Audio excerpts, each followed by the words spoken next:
हो, विधात्याचा अंश असलेला आत्मा जेव्हा जीवरूपात शरीर धारण करतो तेव्हा तो कर्म, प्रारब्ध आणि भोग या त्रिसूत्रीनुसार जन्म मरणाच्या फेऱ्यात अडकतो. जो साधक म्हणून साधना करतो तो मुक्त होतो आणि जो षड्रिपूंनी लिप्त होतो तो नित्य अतृप्त भुक्त राहतो. जीवाशिवाची ही मोहमाया ज्याला उमगते तो मोक्षाच्या पैलतीने पोहोचतो, पण जो मृत्यूलोकी सत्कर्मात विफल राहतो तोच कर्मदंडाला बांधील राहतो. अशा अगम्य विषयांचा नाट्य गोविंद म्हणजेच कर्मदंड.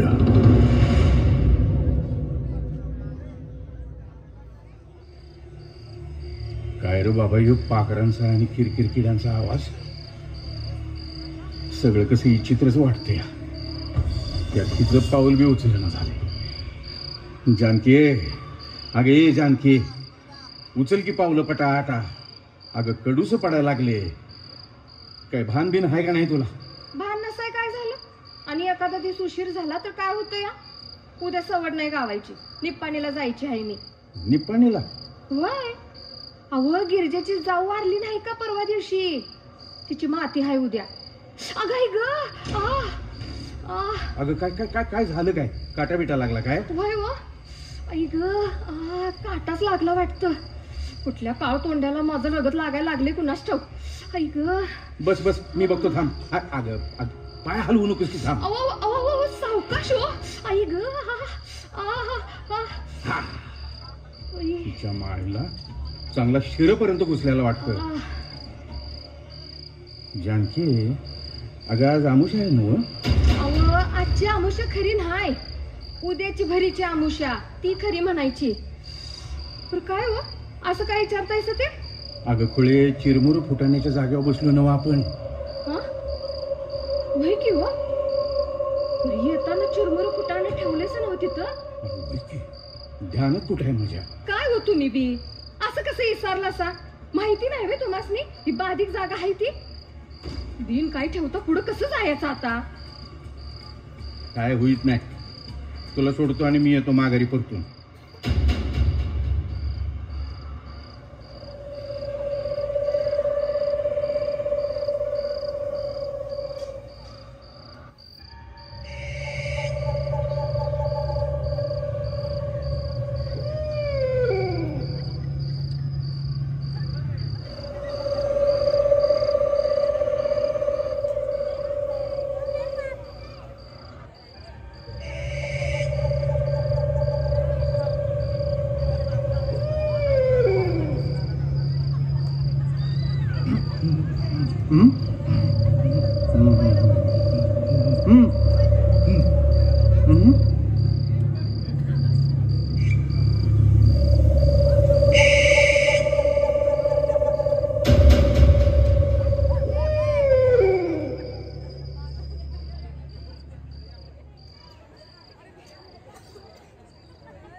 नाना उठल्या का नाही अजून? ती नाही, धारा काढून झाल्या तरी बी तिचा गोट्यात अजून पत्ता नाही. अरे उठली असेल ती कवाचीच, माग बंब पिटवीत असेल बघ. अहो नाना, रातभर तापानं फणफणत्या आणि बडबडत्या. असं रातच्याला तर बरी होती की. जानकी, अगं आवरलंस का नाहीस? 2 वेळा त्या बायका बोलवून गेल्या तरी बी तुझा अजून आठवण की. जीव मोक्षिगु होतू नंदोमतो आउंदू काटी बेटे इल्ला.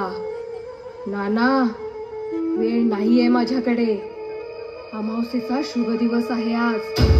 खूप काम पूर्ण करायची आहेत मला. आदक नानू इद्दु गिड्डा हिंडदेन नंद हसू ही जीवगे इप्पत अंतीद. नाना बघितलं का? अहो अशी चित्रच बडबडत्या रातपासनं. ए जानकी, तिकडनं आल्यावर बघ कामाचं. अगं मातीचा कार्यक्रम आहे, किती उशीर लागतोय त्याला. आवरल लवकर, 4 घास खात तिथंच आणि आलीस की मग कर आमचं जेवण. वय वय, अगे सगळ्या बायका निघाल्यात, तू नाही गेलीस तर दिसायला बरं दिसायचं नाही ते. आणि हे बघ, निवदाची पिशवी न्यायची विसरशील बघ हं? हा ती कशी विसरेन? आज नैवेद्याचीच वाट बघतोय मी. नुसत्या चिरमुऱ्या फुटाण्यावर भागणार होय? आज सगळे नैवेद्य आणणार. अंडी कोंबडी कशाचीच दतात नसणार. जायला पाहिजे मला. वेळ खूप झालाय. वय वय मग जा तर झटक्यात. मोहन म्या बी जाऊन येतो हिरीवर न. इंजनाला बी नारळ द्याय पाहिजे आज. बर तू बी कोल्हापूरला जातोयस ना? होय तर निघतोयच बघा. हा हा हा हा. अरे हुच्चा अमावस्या ग रंग नंदाटा हिन चालू अगो दयांती.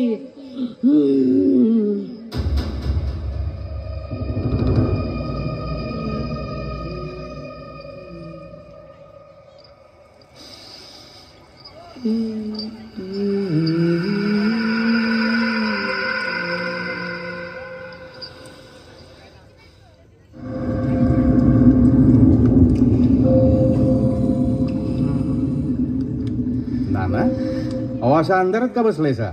मोहन अरे अरे आलास? बरं झालं बाबा. नाना अहो काय झालंय? असं घाबरलायसा का? आणि जानकी कुठे आहे? जानकी हे हाय की हातच आहे. खरं पोरा मोहन तू सकाळी गेलास. तुझ्या मागनं बी हिरीव गेलो. आल्यावर वाटलं कालचं शिळं पाक काय असेल ते खायचं आणि मोकळं व्हायचं. तुझी बायको गेली असेल मातीला. पर बघतो तर काय हे घरातच आहे. काय होय हे चित्र वागायला लागल्या. भान नसल्यागत बडबडतीया. सकाळपासून एकाच जाग्याला बसली ती अजून तशीच आहे बघ. हाक मारली की भडकल्यागत करतीया. मोहन तिचं वागणं काय कळण झालंय बाबा. काय सांगताय सर? जानके हे जानके ओरडू नकोस.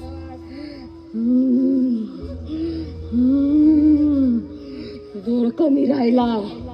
जायला पाहिजे पांदीतल्या ओढ्याला पिंपळाच्या जाग्याला. आज भरेल माझा रंग. बघितलंस सकाळपासून हेच चालू आहे पोरा. मला तर जरा विपरीतच वाटतंय बघ. हे जानकी अगं काय डोसकं बिस्कं फिरलं का काय तुझं?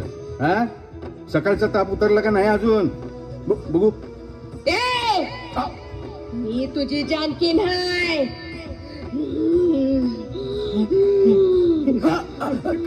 जानकी पांडवा पांडवा जानकी सोड.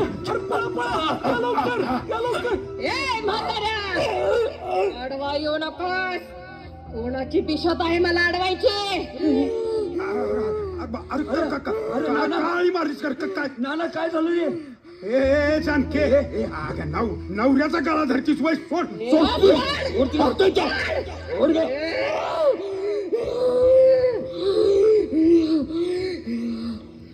अरे पांडवा काल रात्रीपासून माझ्या सुनाला त्या पिपळावल्या झोटेंगानं धरलंय बघ. काय पांदीतल्या पिंपळावर झोटी? तू तर कानाडा समीद आहे की रे. अरे वय मर्दा रातच्या इरेला हे जर झाड हितलं सोडलं तर ही बाई काय हाताला लागायची नाही. आता बघ की काय अवस्था झाली तिची. वय वय खराय पांडवा. ही काय आम्हाला आटपायची नाही. हिला देवाऱ्याच्या खोलीतच कोंडूया. चल चल चल चल चल चल जाऊया.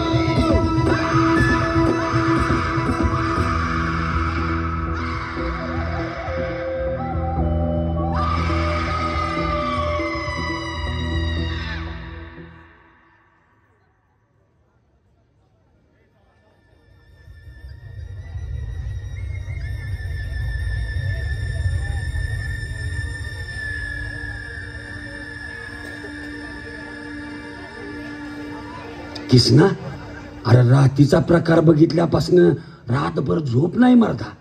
नेमकं काय झालं असेल रे मोहन्याच्या बायकोला? पांडवा माझा बी डोळ्याला डोळा नाही मरदा. अरे एकटी बाई आपणा दोघा चौघांना आठवना. आयरी मिठीला आणलेले का सगळ्याच तिनं. होय होय तर. आणि कार मारता रात्री बसायची येळ आली नुसती बघून. आता काय प्रकार असेल हो एवढं बी समजना होय तुला? म्हणजे अरे कशी बडबड करी ती. बघितलं नव्ह का? 100% मौन्याच्या बायकोला लागारलंय जाम. यात तीळ मात्र शंका नाही बघ पांडवा. किसना, अरे तिला लागरलंय का दुसरंच काय झालंय हे तुला काय माहित रे? हे बघ, एखाद्या गोष्टीचा जर जास्त विचार केला किंवा कुठल्या तरी घरच्या गोष्टींचा मनावरती जादा ताण झाला तरी सुद्धा असं घडू शकतं बरं का. म्हणजेच अशा काही विचारांनी तिचा स्वतःवरचा ताबा सुटला असेल, म्हणजे कदाचित, मला वाटतंय बरं का. नाही नाही नाही नाही, किसना म्हणतोय तेच बरोबर आहे. अरे असलं लय प्रकार आम्ही आमच्या डोळ्यांनी बघितल्यात. तिला लागारलंच असणार. अरे विज्ञान खूप पुढे गेलंय, फक्त तुम्हीच मागे राहून असल्या थोथांड गोष्टींची पाठराखण करताय. श्रीपाद, मौन्याच्या बायकोला काय तुझं विज्ञान सरळ करणार आहे वय? होय बा. होय, विज्ञानच करू शकते. अरे तिला एखाद्या मानसोपचार तज्ञाकडे नेण्याची गरज आहे. हे बघा, तिच्यावर योग्य ते उपचार झाले ना तर ती पूर्णपणे पूर्ववत होईल. अरे विश्वास ठेवा माझ्यावर. अरे तुझ्या त्या तज्ञाकडे खूळ लागल्यावर नेत्यात रे, झपाटल्यावर नाही. नाहीतर काय, मी सांगतोय ते ऐक. तिला मेतक्याला न्यायला लागणार, त्या बिगार पर्याय नाही. निघलं तर तिथंच निघणार हे. अरे काहीही बोलताय तुम्ही. अरे तिला उपचाराची गरज असताना नको त्या गोष्टींकडे घेऊन जाताय तुम्ही. श्रीपाद, अरे मेतकं म्हणजे काय वाटलं तुला? एक खांब स्वर्गात आणि दुसरा मेतक्यात उगच म्हणतात वय. लई जागृत आयो बाळूमामाचा खांब. हिला तिकडच न्यायला लागतीया बघ. पुनरपि जननम पुनरपि मरणम पुनरपि जननी जठरे शयनम यह संसारे बहुदुस्तारे कृपया परी पाही मुरारे. अलख निरंजन, अलख निरंजन. नमस्कार नाथबाबा, अगदी योग्य वेळेला आपण आला. अंतहास्ति प्रारंभः. चिंतित समस्या जीवाला प्रारब्धापासून अंतरित ठेवतात. तुम्हा सगळ्यांचे चेहरे मला हेच संबोधित करत आहेत. नाथबाबा, तुम्ही तर सर्वज्ञानी, अंतर्यामी आहात. गावात घडलेला हा कालचा प्रकार आपण जाणतच असाल. माझी एक शंका आहे. एक आत्मा दुसऱ्या जीवाला ग्रासतो, यात कितपत सत्य आणि तथ्य आहे? अलख. जीव 84 लक्ष योनीमध्ये भटकत असतो. या जीवाला मोक्ष प्राप्तीसाठी विधात्याने मानव जन्म दिला आहे. पण योग्य कर्माअभावी मोक्ष प्राप्तीस वंचित झालेले आत्मे ही पण एक प्रेत योनीच आहे. काय? प्रेत योनी? होय.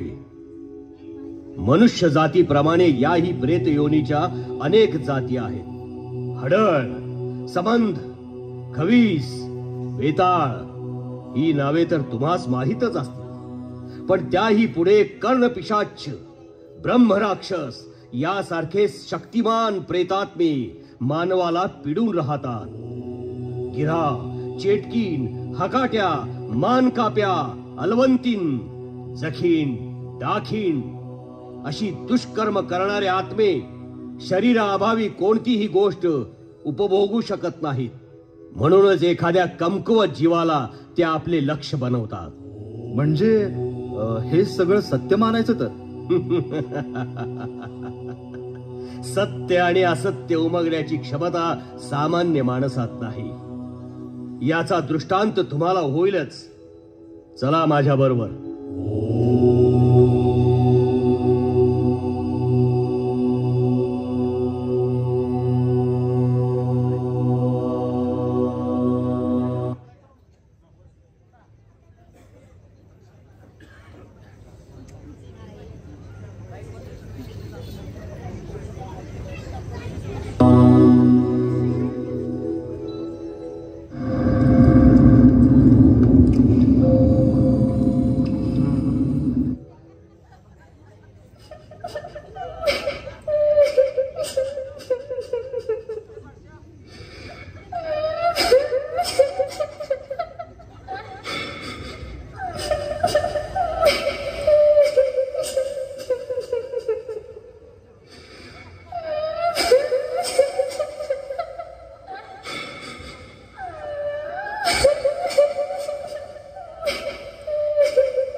अरे मर्दा वड्यावरला उतारा टाकलायस नव. सुनबाईची अवस्था बघवण अरे मला. बी उतारा ठेवलायच आणि राणूबाईनं सांगितल्याप्रमाणे वाहत्या पाण्याला जळत वादबी सोडल्या. तुम्ही काय बी काळजी करू नका सर. होईल सुटका यात नाही जानकीची. होय होय होय. अलख निरंजन. जय जय श्री गुरुदेव दत्त. अलख. ओम नमो शाबरी देवदान नमः. नाथ बाबा, नाथ बाबा, नाथ बाबा थकलो आम्ही. चिंता करू नकोस. गुरूंच्या कृपेने सर्व काही ठीक होईल. ए गोसाव्या, मला बाहेर काढ आधी. खूप त्रास होता मला बाहेर काढ. नग बेट्ट घेडो, बेट्ट बेडो. दारू काढ. उघडा तो दरवाजा. नाथ बाबा नग नग, दारू उघडणं काही इष्ट नाही. अलख. उघडा दरवाजा. होय होय होय, उघडतो उघडतो. अलख.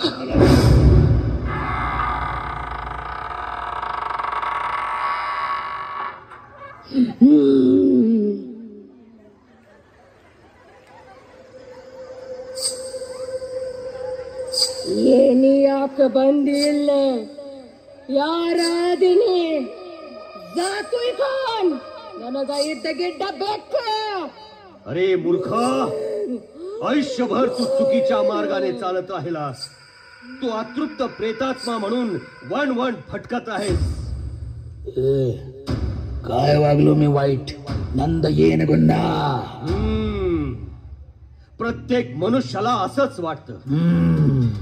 जो तो आपल्या मनातील कपट, कारस्थान आणि डोळ्यांच्या माघारी केलेली दुष्कृत्ये सोयीस्कररित्या विसरून सारं काही अलबेल चालला आहे या भ्रमात राहतो. परिणामी थेंबे थेंबे तळे साचे या उक्तीप्रमाणे आपल्या पापांचा घडा केव्हाच भरला आहे याची जाणीव तीळ मात्रही होत नाही. तूही तसाच विसरलास. दारू, जुगार, बाई याचं व्यसन आणि वासनांनी बरबटलेला तू स्वतःचा संसार मोडून खाल्लास. आयुष्यभर पत्नीची अवहेलना केलीस. पैशासाठी खोटं बोलून लोकांची हातोहात फसवणूक केलीस. आणि शेवटी वैफल्यग्रस्त होऊन स्वतःच्याच हाताने स्वतःला त्या पिंपळाच्या झाडाला लटकावून आत्महत्या केलीस. ಹೌದು ನಾಥ ಬಾಬಾ, ಹೌದು. ನಾ ತಪ್ಪಿದೈನಿ, ನನಗೆ ಬಿಡಿಸ. मग मला मुक्ती कशी मिळणार बाबा? सांगा मला मुक्ती कशी मिळणार?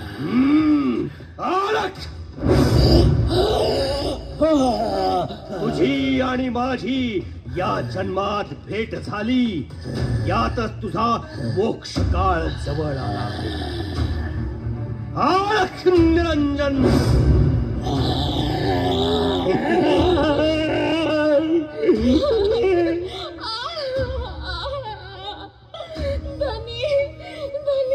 मला शाश्वत नाही धनी हा त्रास.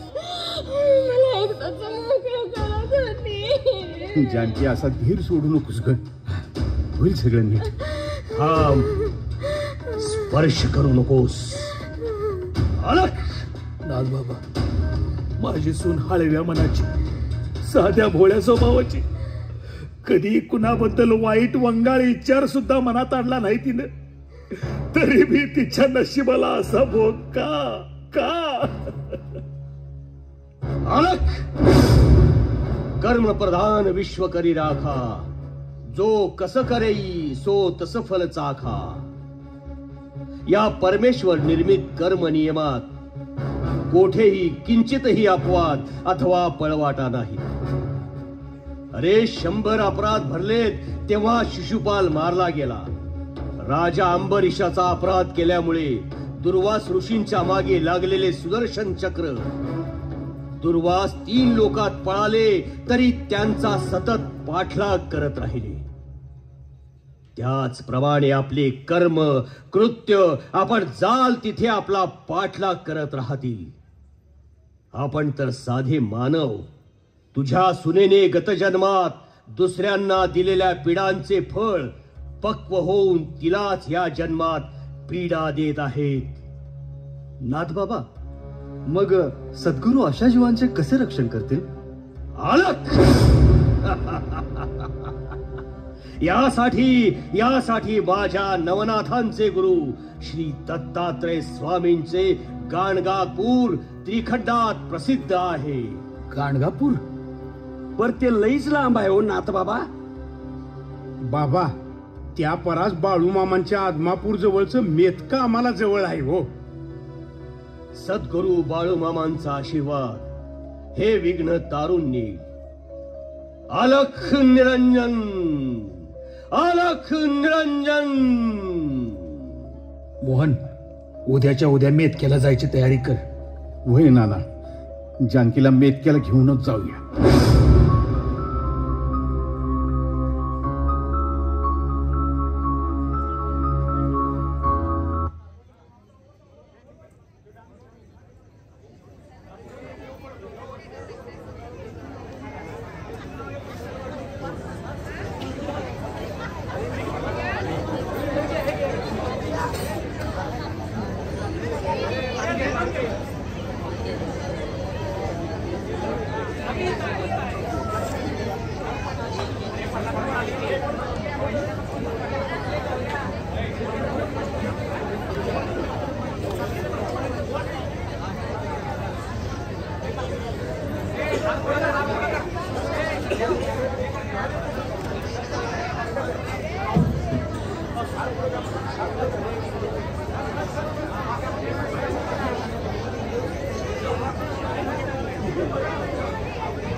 सिद्धाच्या नावानं चांग भलं, संत बाळूमामांच्या नावानं चांग भलं, हलसिद्धाच्या नावानं चांग भलं, हलसिद्धाच्या नावानं चांग भलं.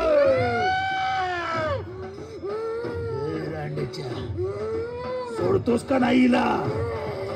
बाळू मामानं रोवलेल्या या खांबाखाली तुझ्यासारखी अशी कित्येक पिशाच पळवून लावल्यात. ह्यो नुसता खांबच नाही तर कर्मदंड आहे, कर्मदंड. मान सोड, सोड म्हणतोय नव, मान सोड.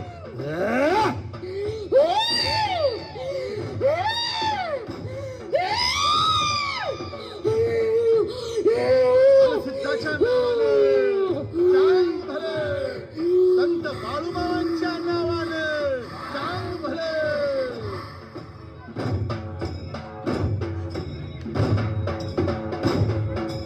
अरे खुल्यानो, माझ्या पाया पडण्यापरास स्वतःच्या आईबाच्या पाया पडा.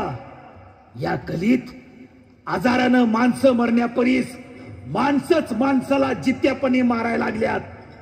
भाऊ बहीण बी वळकनात. परक्या बाईवरील नजर हटना, पर लक्षात ठेवा, पुढच्या जन्मी तुमचं डोळं बी जाग्यावर राहणार नाही. दांडगाईनं बळकवशिला तर लुळ पांगळहून जलमशिला. रगात नाशिवशिला तर कॅन्सर घेऊन जन्माला येशिला. वाईटानं पैसा मिळवशिला तर अनेक आजारानं गोळ्या खाऊन तडफडून तडफडून मरशिला. या जन्मात वाईट कर्मांचा दंड कुणालाच चुकलेला नाही. होय, कुणालाच चुकलेला नाही. हलसिद्धाच्या नावानं सांग भलं, बाळू मामाच्या नावानं सांग भलं.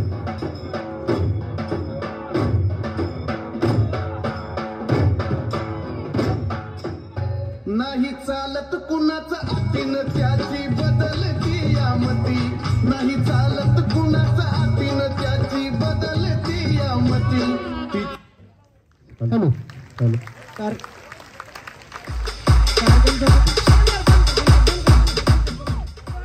कार्यक्रम संपलेला आहे. तुम्ही जे सहकार्य केलं त्याबद्दल मंडळ